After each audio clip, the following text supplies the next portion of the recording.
On revient à la cartographie FAV. Donc on a terminé donc l'écho-Doppler. Voici la cartographie FAV, la fistule artério-veineuse. Donc voici donc c'est l'artère brachiale humérale. Elle donne deux branches, l'artère radiale et l'artère ulnaire cubitale et l'artère interosseuse. Donc voici la chambre d'anastomose et la veine basilique. C'est la veine basilique, elle commence ici et elle s'abouche au niveau de la veine subclave. C'est la veine subclave. Donc vous voyez que la veine basilique, elle est tortueuse et vous voyez que le diamètre il est satisfaisant. Donc la maturation de la fave elle est satisfaisante, mais il y a un défaut de superficialisation de cette veine. Donc la veine elle est superficialisée par endroit, elle est mal superficialisée par endroit. Donc on a repéré à l'écho-Doppler, à l'aide de l'écho-Doppler, on a repéré les points de piquage. C'est le premier point, c'est le deuxième point. Donc concernant le point de piquage, il faut la distance entre les deux points devrait être supérieure à 105 cm pour éviter le phénomène de mixing. Donc supérieur à 5 cm plutôt. C'est le premier point, c'est le deuxième point.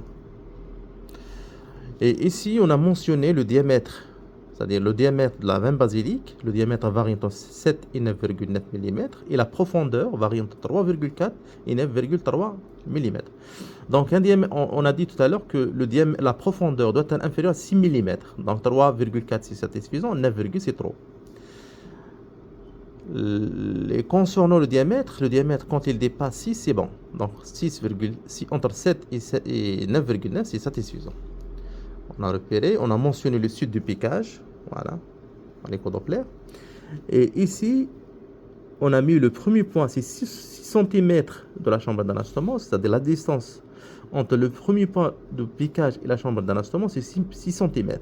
Par contre, le deuxième point, c'est 16 cm. Pour faciliter la tâche à l'infirmier ou au médecin néphrologue.